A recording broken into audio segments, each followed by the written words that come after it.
Assalamualaikum warahmatullahi wabarakatuh. Selamat sore. Mohon maaf sebelumnya kepada Bapak Abdu, karena saya ngumpulnya terlambat. Karena kan jujur saja Pak, karena tidak ada meeting, kayaknya agak susah Pak untuk penjelasan dari eh, maksud dari Bapak yang UAS itu. Makanya saya pikir-pikir ulang, saya cerna-cerna ulang hasilnya kayak gini Pak untuk saya kerjakan. Mohon maaf sebelumnya Pak. Baik, langsung saja saya jelaskan. Untuk makalah ini berjudul Piutang Aset Tetap, Utang Wesel, Pajak Penjualan dan Fraud. Nama Daniel Saputra, dosennya Bapak Abdurrahman, SEMAK 2026. Baik, untuk slide pertama,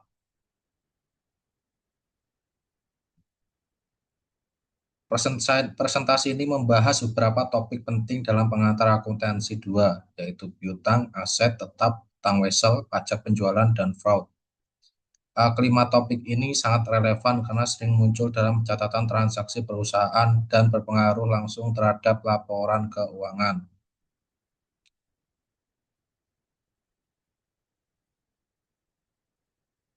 Baik, untuk yang pertama di sini ada latar belakangnya.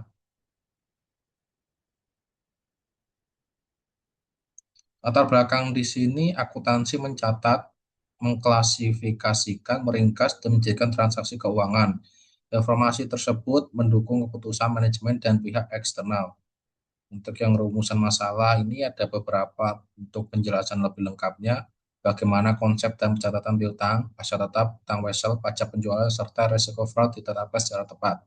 Tujuan dari masalahnya yakni menjelaskan konsep pencatatan, perhitungan resiko, dan pencegahan agar informasi keuangan relevan serta dapat dipercaya.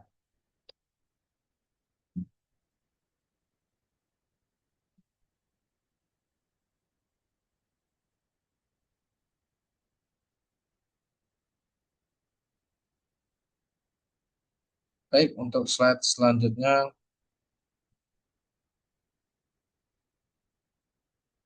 piutang dan pengelolaannya. Piutang adalah hak perusahaan untuk menerima pembayaran dari pihak lain, biasanya karena penjualan secara kredit. Poin-poin penting yang bisa dijelaskan di sini, piutang muncul ketika barang atau jasa dijual, tetapi pembayarannya dilakukan nanti. Dalam perusahaan dagang, piutang termasuk aset lancar. Piutang tersebut menjadi kas etika pelanggan membayar. Pengelolaan piutang. Perusahaan harus mengelola piutang dengan baik karena ada resiko tidak tertagih. Pengelolaan ini mencakup kebijakan kredit,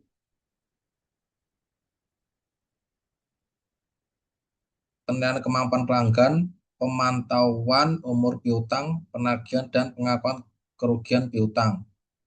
Piutang merupakan bagian penting dari aset lancar karena berasal dari penjualan kredit. Namun karena tidak semua pelanggan bayar tepat waktu, perusahaan harus memiliki pengelolaan piutang yang baik agar risiko kerugian dapat dikendalikan. Ini untuk langkah-langkahnya penjualan kredit, penerimaan pelanggan, pemantauan umum, penagihan, dan penerimaan kas.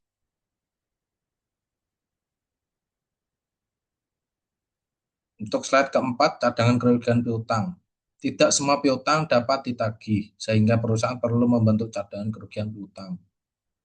Harus ada dana apa ya, dana cadangan lah buat menutupi semua kerugian jika tidak ada yang membayarnya. Nih, untuk konsep utama cadangan kerugian piutang adalah estimasi atas piutang yang kemungkinan tidak akan tertagih. Contoh yang dijelaskannya, piutang dagang 300 juta, estimasi kerugian piutang 6.930, piutang bersih 293.070. Rumusnya di sini piutang bersih, piutang dagang dikurang cadangan kerugian piutang.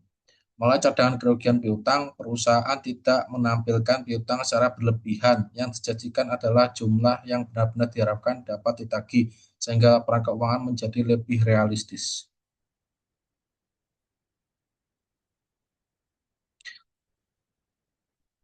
Untuk slide selanjutnya, metode umur piutang. Metode umur piutang digunakan untuk memperkirakan piutang tidak tertagih berdasarkan lama piutang belum dibayar. Dalam piutang dibagi ke dalam kelompok umur nih. Tuh, piutangnya dibagi kelompok umur. Jatuh temponya nih ada 1 sampai 30 hari, 31 sampai 60 hari, 61 sampai 90 hari, dan lebih dari 90 hari. Kemudian setiap kelompok diberi persentase kerugian yang berbeda. Oke.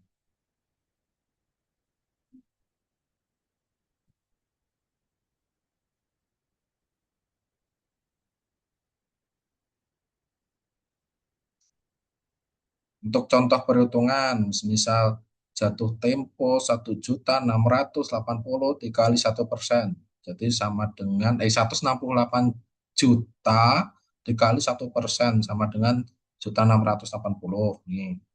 Untuk tenor 1 sampai 30 hari, 45 juta dikali 2% sama dengan 900 hari per 30 harinya. Terus lanjut kayak gini. Total estimasi yang tadi 6.930 cadangan kerugiannya.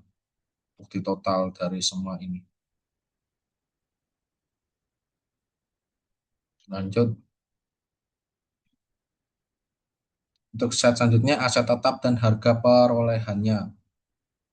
Aset tetap adalah aset yang digunakan perusahaan dalam operasional jangka panjang.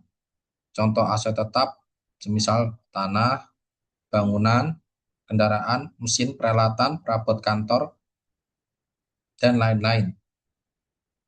Harga perolehan adalah seluruh biaya yang dikeluarkan untuk memperoleh aset sampai siap digunakan. Contohnya tanah belian dengan rincian 100.000 dolar harga belinya, biaya pembongkaran bersih 6.000 dolar, biaya pengacara 1.000 dolar, terus komisi broker 8.000 dolar, total harga perolehannya akan seperti ini, 115.000 dolar.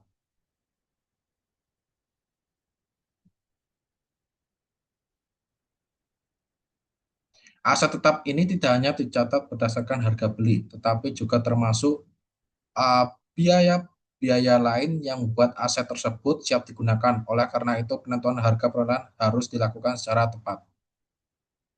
Next. Untuk selanjutnya, pelepasan aset tetap.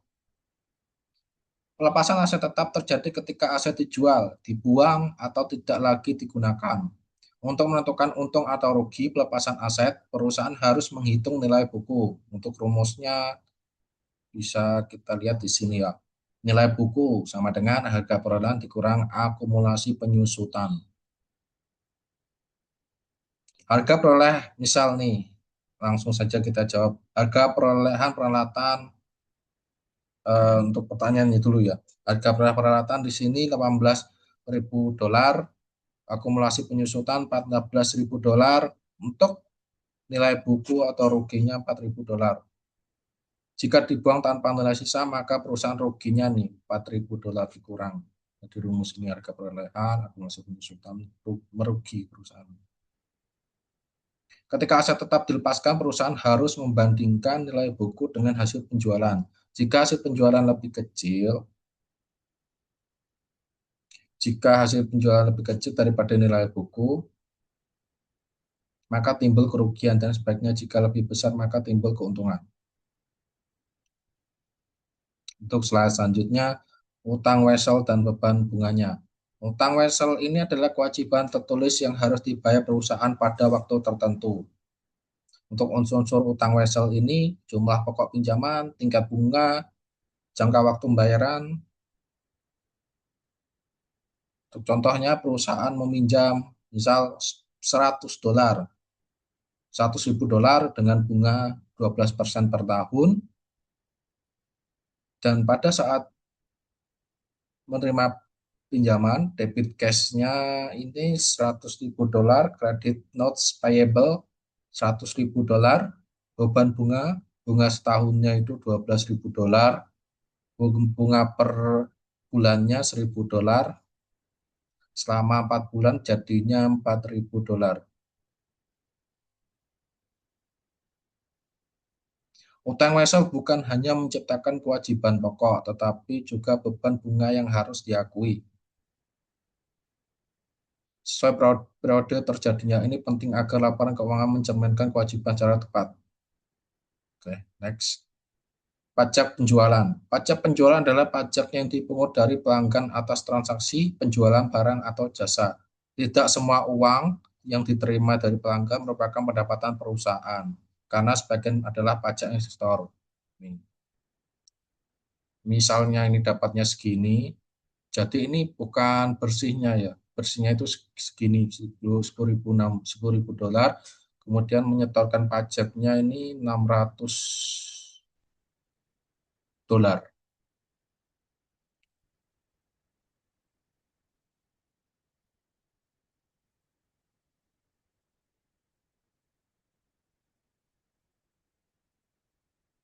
Terus selanjutnya, fraud dalam akuntansi, tindakan sengaja untuk memperoleh keuntungan yang tidak semestinya. Fraud adalah tindakan sengaja untuk memperoleh keuntungan secara tidak semestinya. Bentuk umum fraud itu seperti manipulasi transaksi, misal transaksinya seharusnya $100.000,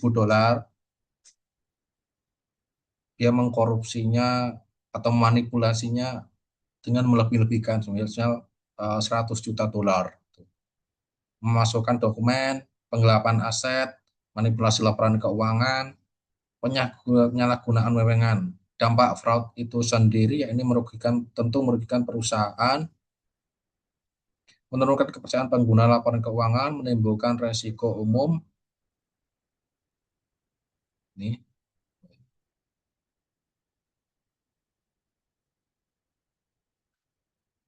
risiko hukum.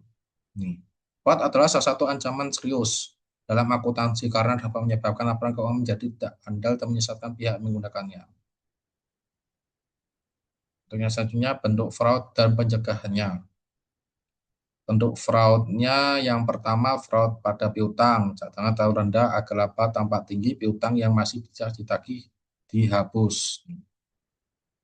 Untuk yang aset tetap, markup, markup, markup harga pembelian, dokumen palsu, aset dipakai untuk kepentingan pribadi, penjualan aset tanpa pencatatan, manipulasi nilai buku. Untuk fraud utang, wesel, kewajiban atau bunga tidak dicatat, beban tampak kecil, laba tampak besar. Untuk fraud pada penjualan, pajak penjualan itu sendiri, pajak dipungut tapi tidak disetorkan seluruhnya. Untuk pengendalian atau pencegahan fraud, ini bisa dilihat dengan eh, yang pertama otorisasi transaksi, dokumentasi tentunya biar ada bukti, rekonsiliasi, pemeriksaan internal, pengawasan aset, pengawasan piutang. Fraud dapat muncul pada hampir semua area akuntansi, karena itu perusahaan terus perlu memiliki pengendalian internal yang kuat agar kecurangan dapat dicegah sejak awal. Untuk slide selanjutnya, kesimpulan. Piutang, aset tetap, utang wesel, pajak penjualan, dan fraud adalah bagian penting dalam akuntansi. Piutang perlu dikelola dan diestimasi kerugiannya. Aset tetap harus dicatat berdasarkan harga perolehan dan nilai bukunya. Utang wesel menimbulkan bunga yang harus diakui. Pajak penjualan harus dipisahkan dari pendapatan. Fraud dapat terjadi kapan saja, sehingga pengendalian internal sangat penting. Untuk itu, mahasiswa perlu memahami konsep dasar akun sebelum membuat jurnal. Perusahaan harus memperkuat pengendalian internal, kesadaran terhadap risiko fraud harus terus ditingkatkan. Untuk daftar pustaka yang saya ambil itu ada 3, Universitas Asia tentunya, kemudian ada Ikatan Akuntan Indonesia, dan terakhir modul perkuliahan akuntansi.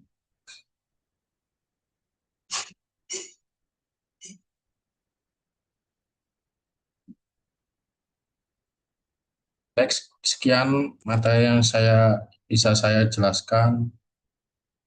Sebelumnya mohon maaf kepada Pak Abdu karena saya terlambat untuk mengumpulkannya karena jujur saja Pak, saya belum paham sepenuhnya maksud dari itu UAS yang Bapak berikan itu. Saya sudah beberapa hari itu sudah apa ya Pak, coba memahami itu, tapi ya segini ya Pak yang bisa saya pahami. Mohon maaf sebelumnya. Mohon izin Pak, saya tutup. Bila taufik walhidayah. Wassalamualaikum warahmatullahi wabarakatuh.